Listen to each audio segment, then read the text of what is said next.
Hey, welcome back. Episode 2 of 20. Thank you guys for coming back. If you're new to my channel, I'm Stephanie David Kaloe Anui. And for the next 20 episodes, once a week, I am going to just capture being a mom, a health coach, a bodybuilder, working a 9 to 5 in Hawaii, while trying to get back into competition mode. So I went to Honolulu for soccer season. My 11-year-old, almost 12-year-old is pretty heavy into soccer. And as much as I am a supportive mom, this is a whole nother episode.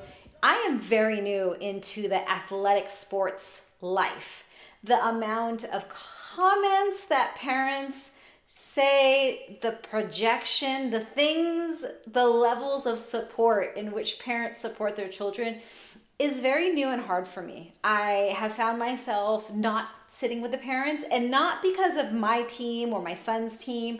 I realize I'm just very sensitive as a mom and as an athlete, and I think a lot about, parents yelling at their children of things that they may or may not be able to do. So that's where I'm at. I'm really grateful that I am competing while he is trying to elevate in his competition level.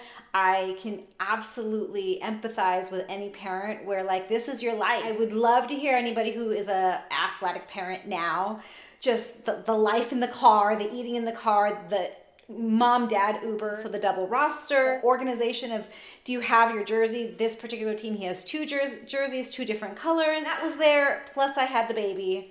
And then I shared a little bit about my traveling set in my last episode.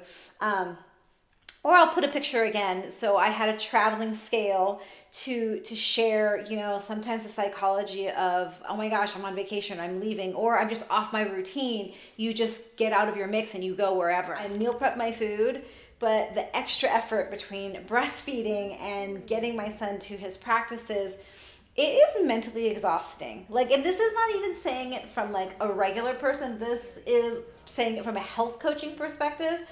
In my health coaching practice, if I can train you in mindset, then I can train you in nutrition. And if I can train you in nutrition, the fitness is no problem.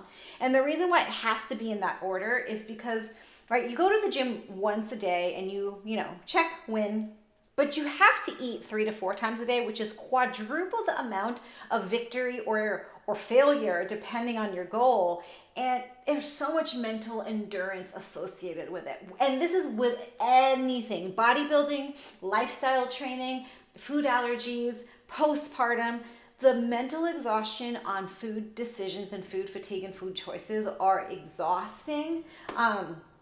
And then plus trying to help my son make proper food choices, as well as my husband and myself, and help baby explore.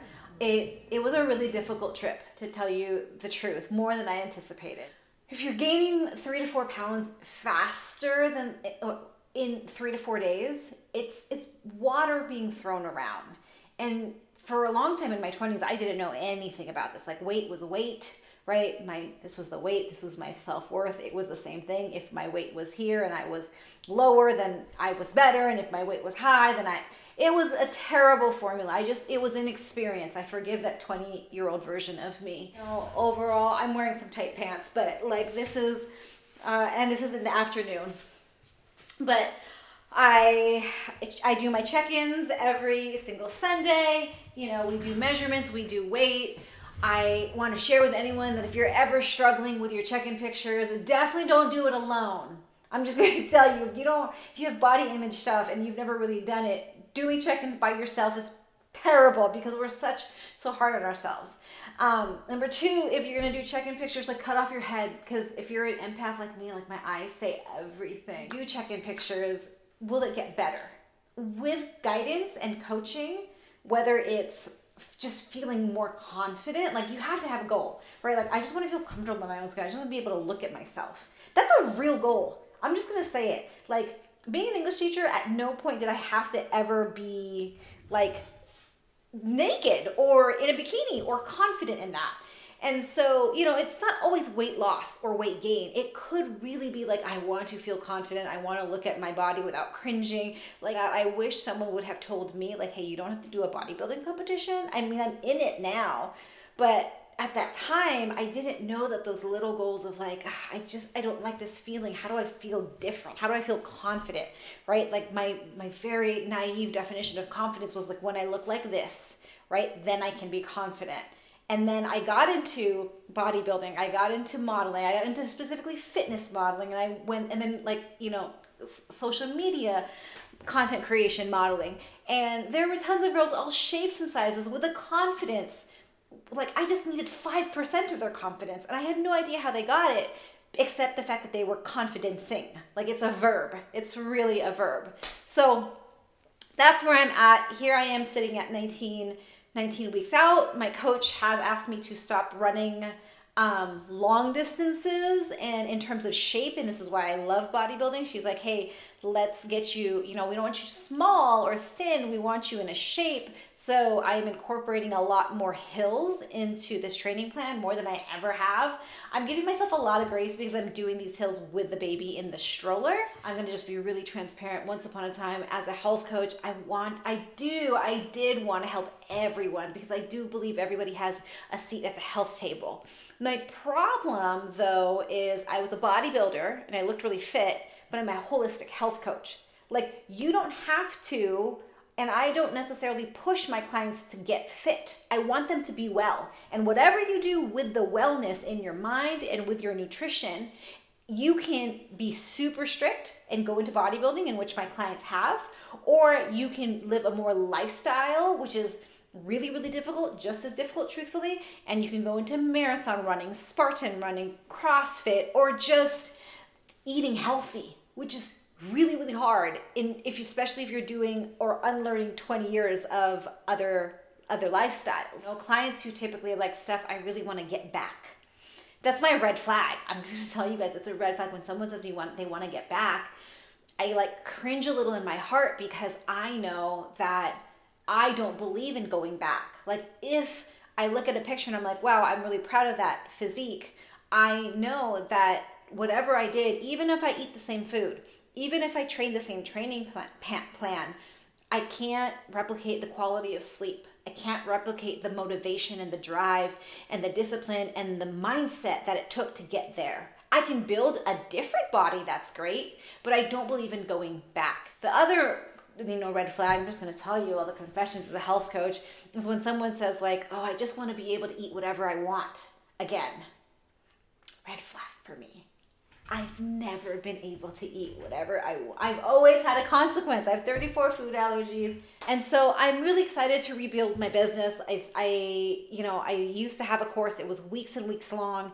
COVID opened up and we don't have any time. And so I distilled my course, or I am distilling my course into a weekend. And the dream is to write such a badass course that I can look at any man, any woman, any parent and say, look, give me one day and in 2 hours, watch me and you prep and you will have food at least for the next couple of days so that you can do whatever you need to do. Rest, work out, meditate, whatever. But that's the dream. That's what I'm building behind the scenes of my business, or revamping. Last but not least, I was supposed to do a product demonstration. I was. So I am wearing Lululemon Align pants, and honestly, the Align series for Lululemon are the only things I wear because they're like, they have Wonder Under. If you're not familiar with Lululemon, it's a high-end, active wear. I wasn't a Lululemon girl. My sister gave me Lululemon 3 months postpartum with Le Mana, and I was like, I'm not going to be able to fit in those. I looked at them. I didn't know what compression pants were. But at the time, and even this time, I have extra skin, and I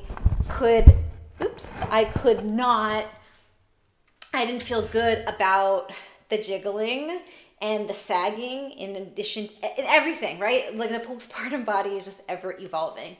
And so Lululemon Align pants were the first pants that were stretchy but compressed enough to keep everything in place. The camel toe is at like a minimum, if not nothing. Don't wash them special. I know they're pricey. They range anywhere from like 70s to 90 or $100. I would buy like 3 or 4 on Poshmark that were like 30, 40, $50 used. I don't care about the color. I don't wash the pants special, but I know, like, you know, having 3 or 4 pairs of the same pants in different colors and washing them whatever would last me way longer than buying 1 or 2 brand new pair of Lululemon Align pants and washing them over and over again. The other clothing line that I love, especially postpartum or pregnancy, that are not they're not pregnancy pants, is the Gymshark brand. And it's because Gymshark gives tons of give. Some people say too forgiving, but again, just having baby, being pregnant, and they're pretty affordable. Same thing, I would buy one kind of brand new, see if I liked it. And then on Poshmark, you can get, you know, slightly used, gently new Gymshark pants for like 20, 25, 30, 35 bucks. I was going to, and I just started to give you a review on the Bombshell pants and the Take Life Further clothing line. What I realized is, instead of like, I thought, oh, I'm just gonna Instagram her. I thought I was just gonna put on the clothes and then tell you about them. No, I mean, what's a proper thing is how much, right, is Take Life Further? How much is the Bombshell clothes? What do they look like after you wash them? Obviously, I have to wash them. And then the other thing is they have all these cute sets, and I was going to do the cute set thing. The problem, just be completely forthcoming, is as someone who is breastfeeding, I tried to do the Take Life Further bra. These bad boys are not the same size. It is not a cute look for me to show you that now. I'm going to do a Lululemon versus Gymshark versus Take Life Further versus Bombshell pants review. I just don't think having lopsided breast milk tits are going to be the cutest thing and actually helpful for you. So that's all I have for this week. Please, if you haven't subscribed and you just, or if you haven't subscribed, do that first. But I hope you liked the episode. Please drop any comments on how I can make this better for you. It really is vlog style, where you get to know a little bit about me as a human, as a mom, and any feedback would be great. Thanks for watching.